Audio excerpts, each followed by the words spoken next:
Welcome back to the Richard Sherman Podcast. Another season, another incredible year for the Richard Sherman Podcast. We appreciate you always joining us, and hit that sub button if you're new.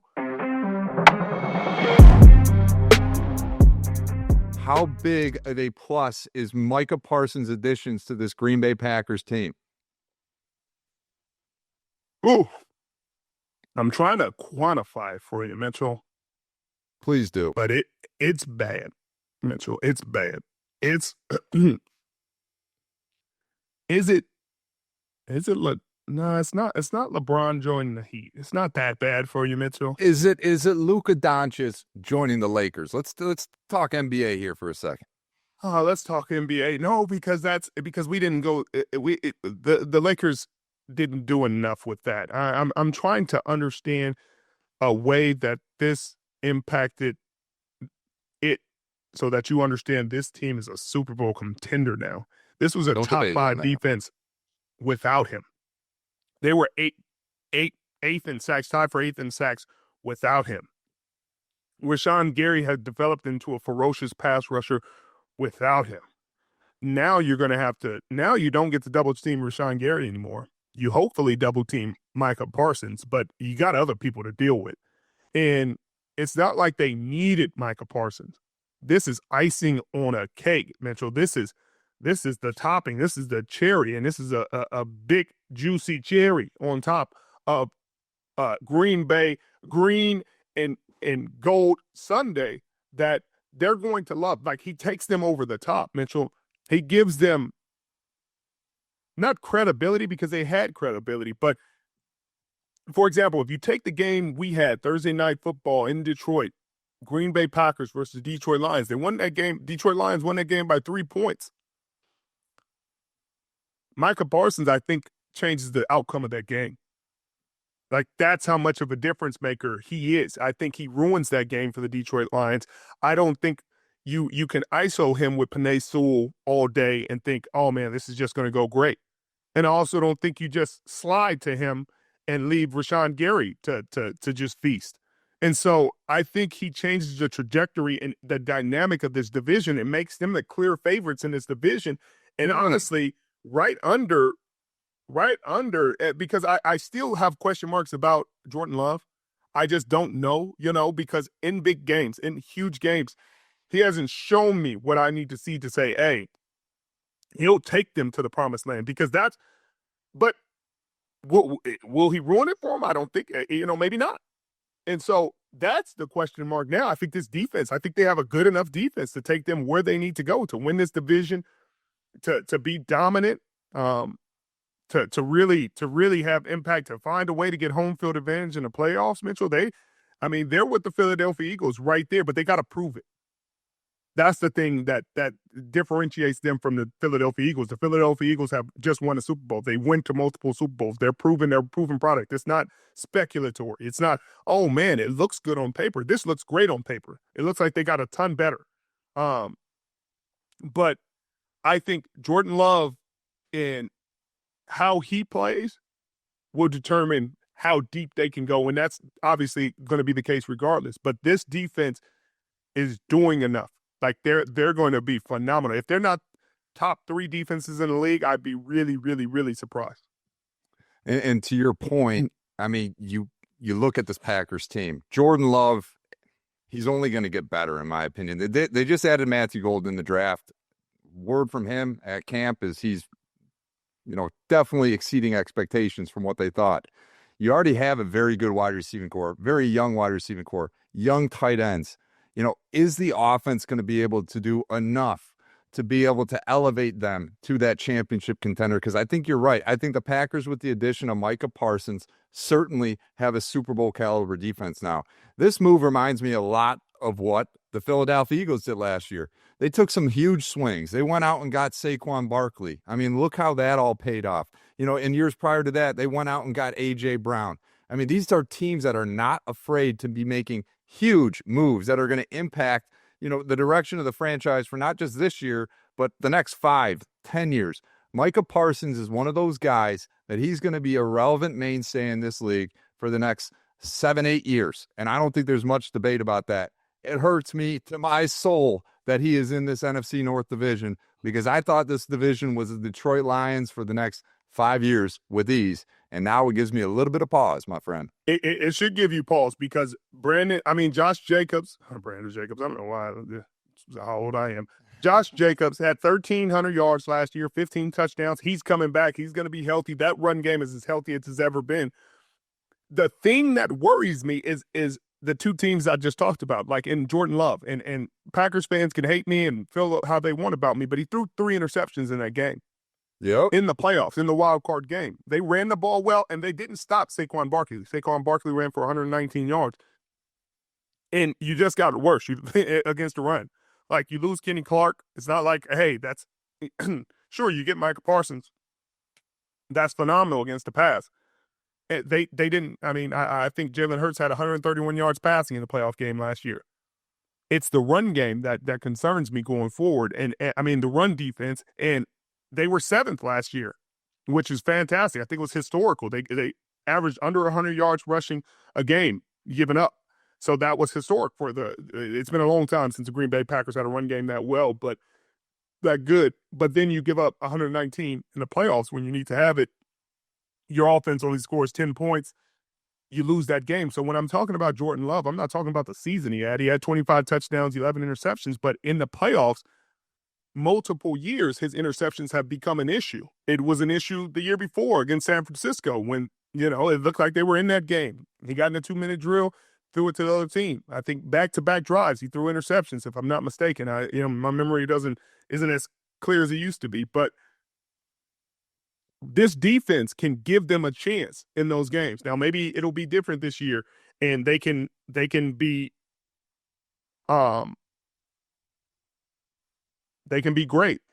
It's going to be fantastic, but he has to show up in these playoff games and win them. He has to show up and make the plays that get his team over the top and not the plays that get his team sent home. And you can be as mad as you want to, but 3 interceptions, no touchdowns in a ball game, it says what it needs to say. And then you watch Matthew Stafford play a totally different game. Obviously, conditions were different, and it's cold, but they had a chance to win that game at the end. And I don't think the Rams were as good as the Green Bay Packers were last year. But quarterback play made the difference in that game. And so that's going to be the case going forward. Can he outplay these veteran great quarterbacks and get this team who has all the talent in the world to get to a Super Bowl to the Super Bowl? Well, to your point, in 3 playoff games throughout his career, and remember, he had a big one, too, when they took care of the Dallas Cowboys on the road with relative ease 2 years ago.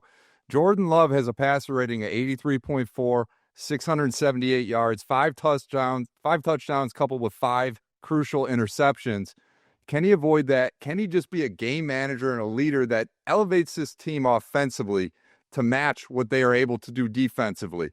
This Green Bay Packers team certainly scares me as a Detroit Lions fan, but I'm going to tell you right now, Richard, why I believe the Detroit Lions are going to win this NFC North again. The Detroit Lions, they are built the right way. And sure, they lost both of their coordinators, but I'll take that as a huge compliment for what Dan Campbell's been building here. They lose Aaron Glenn, who goes off to the New York Jets. They lose Ben Johnson, the mastermind, the offensive genius who is now staying in division. Come on, man, and going to the Chicago Bears. But they got a guy in Johnny Morton who's been part of this organization in years past.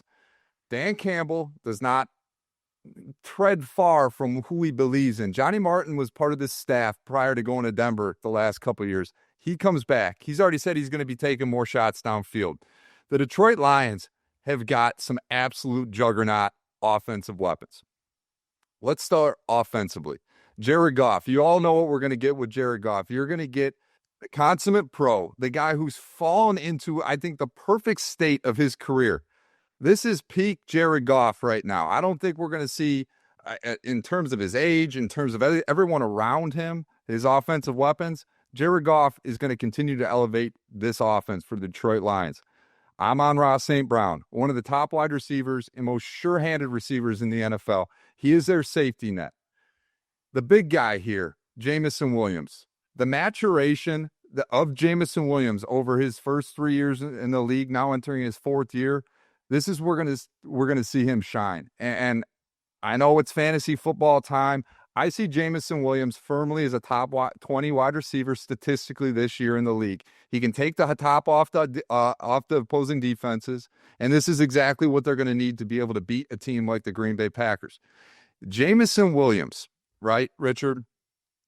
If this guy can have 1,000 yards, 70 catches, 8 touchdowns, tell me that's not feasible. I mean, because this guy It's feasible. is very much so prime. Another guy who's playing for that next contract. And then, God love Brad Holmes. They just made a huge trade. They traded Tim Patrick, who a lot of folks thought was going to be for sure their number 3 wide receiver. But they were able to get They were able to move on from Tim Patrick and make some roster tweaks, free up an extra roster spot because they drafted a guy in Isaac Tesla.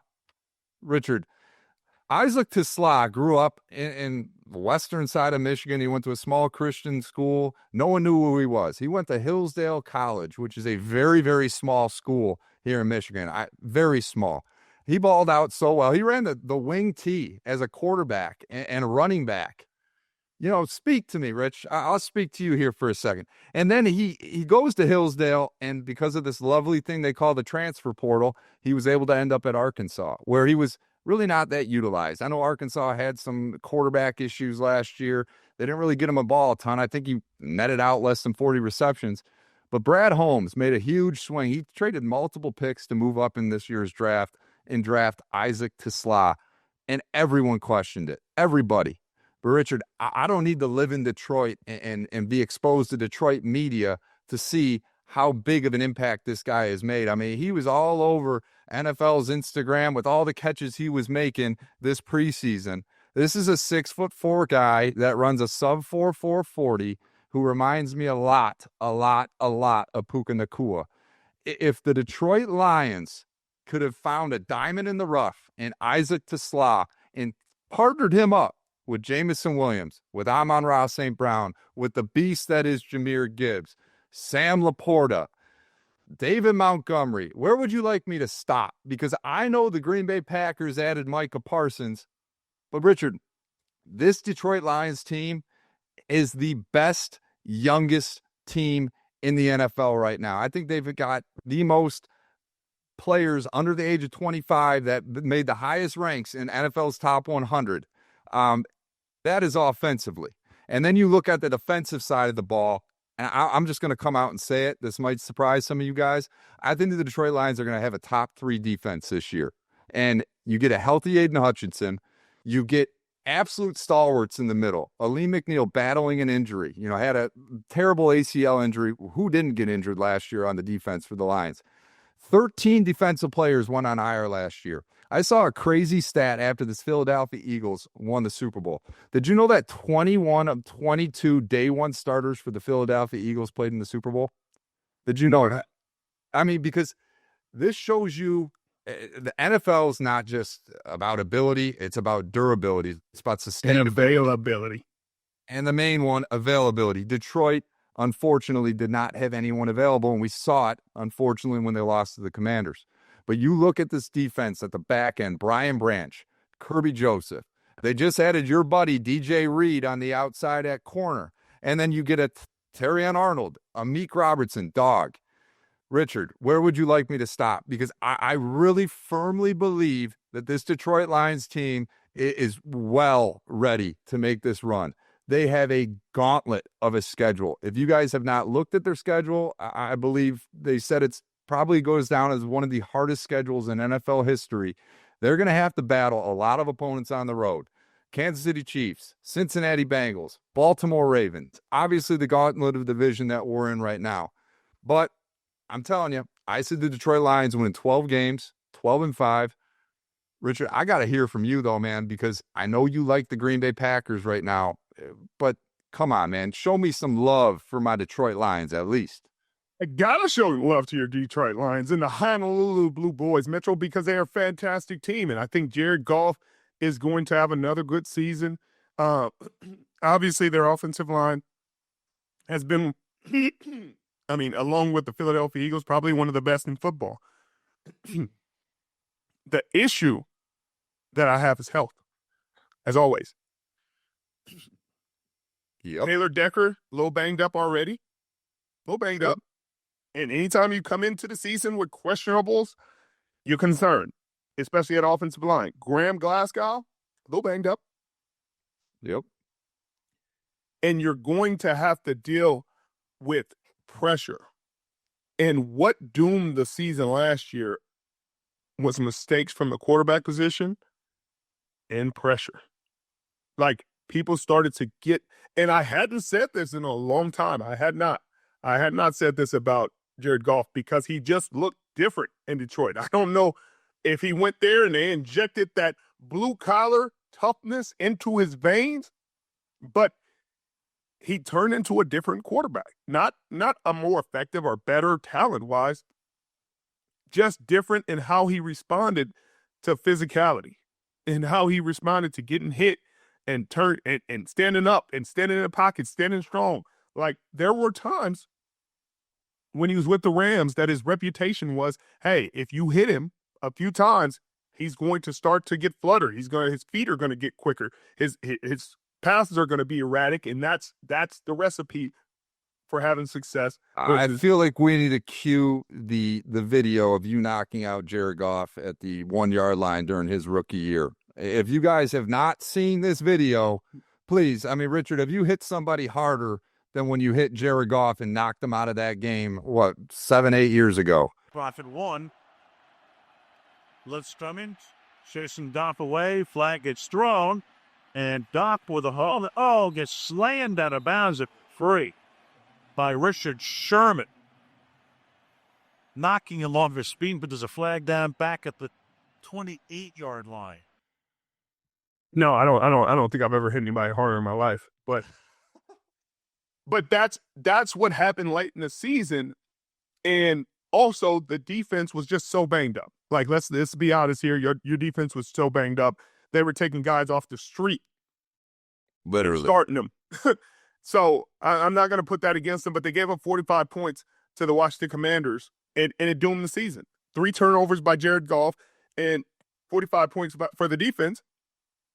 You can't do much with that. Jared Goff still scored. I mean, that offense still scored 31 points. That should have be enough to win in the National Football League.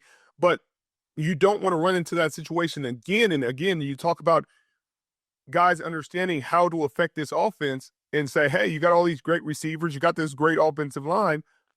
But the way we can stop this offense is hitting the quarterback and getting pressure on the quarterback. So that's why the Green Bay Packers felt like it was a need for them to go get one of the best pass rushers available in the National Football League to change the trajectory of these games when they play the Detroit Lions. Now, again, is Jahmyr Gibbs going to continue to evolve into one of the best running backs in the National Football League? I believe so. There are people who believe he's the best running back in football. And he's shown that. He's been impactful. But how does he continue to take the next step? And what does that look like? What does his defense look like? Terrion Arnold is a name I want to talk about. That's my dog. I sat there and had a great conversation with him at the draft. And he has really high expectations for this defense and how they played and the conversations and the connection and brotherhood that they have in that back end, along with Brian Branch.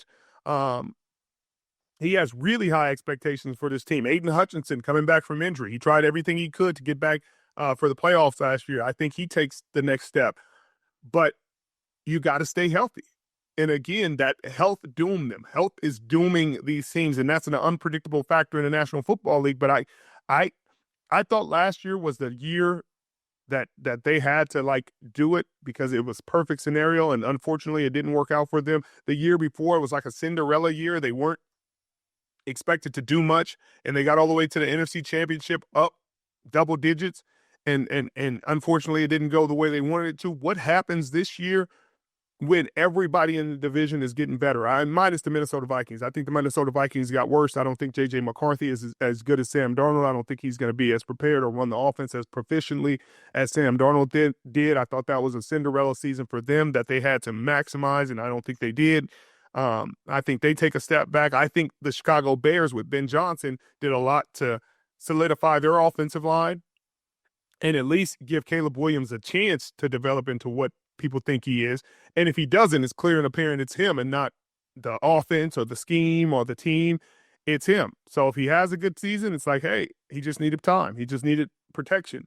If he doesn't, maybe this isn't it for him. But I think they're going to be better. Their defense is stout. They have weapons on offense. They have Ben Johnson calling the plays. So they may be a sneaky team. This NFC North gauntlet. Murderer's row. It sure is. I mean, you already touched a little bit on J.J. McCarthy. This Vikings team, no one saw it coming last year. 14-3. I mean, dude, the last game of the season, they were playing the Detroit Lions, both with 2 losses. Whoever won that game was going to be the number 1 seed in the NFC. That is absolutely unheard of, especially in a 17-game schedule now. They move on from Sam Darnold. They get J.J. McCarthy. Obviously, he gets hurt year 1. Beneficiary, Sam Darnold. I don't know if McCarthy starts year 1 anyways, so Sam Darnold, obviously took that team to heights they never expected. But you got to think that J.J. McCarthy, with a year under his belt and with Justin Jefferson as his number 1 option, is going to have some level of success. You really see that big of a downfall? And if so, how much? I don't like unproven. I don't like to go guessing. I don't like to figure it out. I think they had a sure thing and a guy who fit their scheme and fit their system in Sam Darnold. I thought, it might have been a Cinderella season, but it's working. It was kind of like Nick Foles when he had that Cinderella run with the Philadelphia Eagles. They win the Super Bowl. They beat Tom and those boys.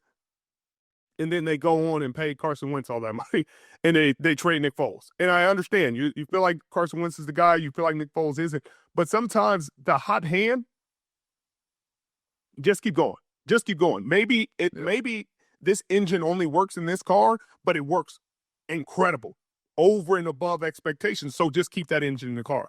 Don't sit there and be like, yeah, but we might have a better engine in the back. Like, no, this one's proven. This one's won races. Like, go with this one. And that's the mistake I think teams keep making. And I think Minnesota Vikings are the newest victim of that. And sure, maybe he does solid. I think Kevin O'Connell is arguably the best play caller in the league right now. So it should be people open, and the run game should be there. And he should be set up for ultimate success. But if he doesn't, then they gave up Sam Darnold for a maybe. It's just the same thing that Jerry Jones is doing in Dallas. You have a 3-time All-Pro player, and you say, well, we'll take 2 draft picks because we might be able to draft some All-Pro players in a couple years. Sure you will. Yeah, I got you. But, how does that help you win now? And if J.J. McCarthy works out and he becomes a Pro Bowler and they win 13 games this year, I'll sit there and eat crow because I was wrong. But I don't see a rookie quarterback behind that offensive line, the offensive line that was getting Sam Darnold beat up late in the year in this division with a lot of really good pass rushers always. I don't think they're going to go out there and replicate what they did last season. In every game he loses, they're going to start, the fans and everybody else is going to say, man, would Sam Darnold have lost that game? He went 14-3. And the expectation shouldn't even be 14-3 for this year. But that is what y'all did. And so you're going to put that burden of expectation on this kid. So if he wins 7 games, Mitchell, they're going to be calling for his head. That's the seat he's sitting in right now. And that's the point I'm trying to make, where I don't think he's set up for necessarily success. Jordan Addison is going to be out the first 3 games. They brought Adam Thielen back. Sure, that'll help. But people are not going to just let Justin Jefferson run around and be scot-free and be open and just, hey, we're gonna just let him play pitch and catch with the rookie. I think he's going to have a learning curve. And during that learning curve, will the fans continue to support, or will they sit there and start to be frustrated and say, hey, why didn't we keep Sam Darnold if you guys knew? Fair. I mean, but this is a coaching staff that was able to get it done with Sam Darnold, who was kicked around the league, with Kirk Cousins. I mean, I know he's been battling injuries of recent, but this team was able to get it done with relative cast-offs, right? So now it's J.J. McCarthy's time to shine. That is a big, big question mark. Let's turn to the Bears quickly. Ben Johnson, right? Dan Campbell loses both coordinators. Ben Johnson's was the heaviest hit because he was considered this absolute dynamo offensive mastermind. Can he replicate this with the Bears?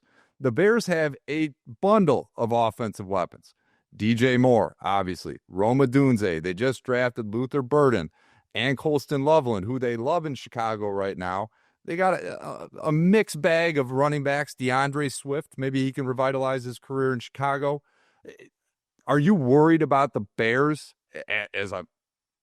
Speaking from my standpoint, as a friend of a Detroit Lions fan, Richard, should I be worried about the Bears? I don't know about worried. You should be worried that they're not a dumpster fire, that they, I think they're going to have an identity.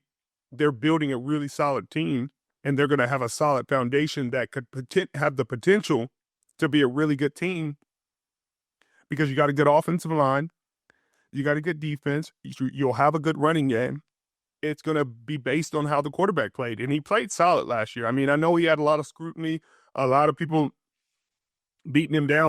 He had a solid season last year. He had 20 touchdowns, 6 interceptions, and he was under a lot of duress, under a lot of pressure, made some mistakes.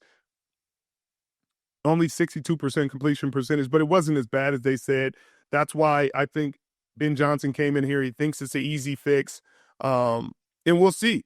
If he goes out there and has a great season and he's the guy that everybody projected him to be coming out of USC, you may have something to worry about. And maybe they may be that team that that you surprisingly split with, that you weren't expecting to. But that's a big if. Again, quarterback situations. This is the new quarterback. The question marks at quarterback for the Bears, question mark at quarterback for the Minnesota Vikings. What are they going to do? Because that dictates how high these teams can go and how low. And I guess that's true for every single team. But if Caleb Williams plays well, the team wins, and they're a 10-win team. But Vegas has them at 8.5. I agree with that. All right. So burning question here. You already got the Detroit Lions. Who do you like in this division? And I don't. This is the Packers won 11 games with the roster they had. I think they've gotten better. I think they can win 12 or 13 games this season. The Lions went 15-2 and unfortunately lost in divisional. I think they're going to have a hard time replicating that.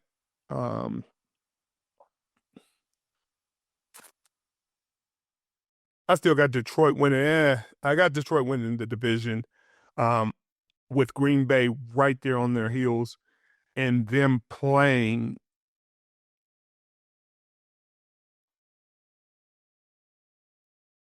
Yeah. I got them splitting the series, but I got the Lions winning the division. I'm going to sound like you with the NFC West. I think they both finished 12-5, and I think somehow, some way, the Detroit Lions win that tiebreaker and win the division.